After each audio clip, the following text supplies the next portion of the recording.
வேலூர் சட்டமன்ற தொகுதி தமிழக வெற்றிக் கழக வேட்பாளர் வினோத் கண்ணன் சைக்கிளில் பேரணியாக சென்று வாக்கு சேகரிப்பில் ஈடுபட்டார். வேலூர் கோட்டை முன்புள்ள காந்தி பகுதியில் தொடங்கி அண்ணா சாலை வழியாக டோல்கேட் வரை சுமார் 5 கிலோமீட்டர் தூரம் அவர் சைக்கிளிலேயே சென்று பொதுமக்களை சந்தித்தார். தொடர்ந்து அங்கிருந்து மீண்டும் பேரணியாக முஸ்லிம் பள்ளி சந்திப்பு வரை சென்று தீவிரமாக வாக்கு சேகரித்தார். இந்த பேரணியில் ஏராளமான தொண்டர்கள் ஒரே மாதிரியான டி-ஷர்ட் அணிந்து அணிவகுத்து சென்றது பொதுமக்களின் கவனத்தை ஈர்த்தது.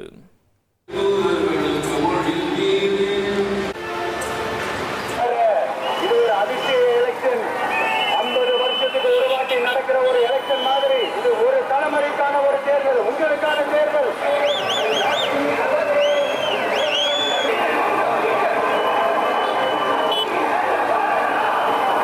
இது ஒரு அதிசய எலெக்ஷன். 50 வருஷத்துக்கு ஒரு வாட்டி நடக்கிற ஒரு எலெக்ஷன் மாதிரி.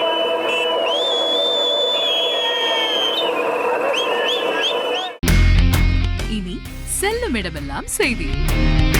தந்தி டிவியின் வாட்ஸ்அப் சேனலை ஃபாலோ பண்ணினா செல்லருக்கும் இடமெல்லாம் செய்தி.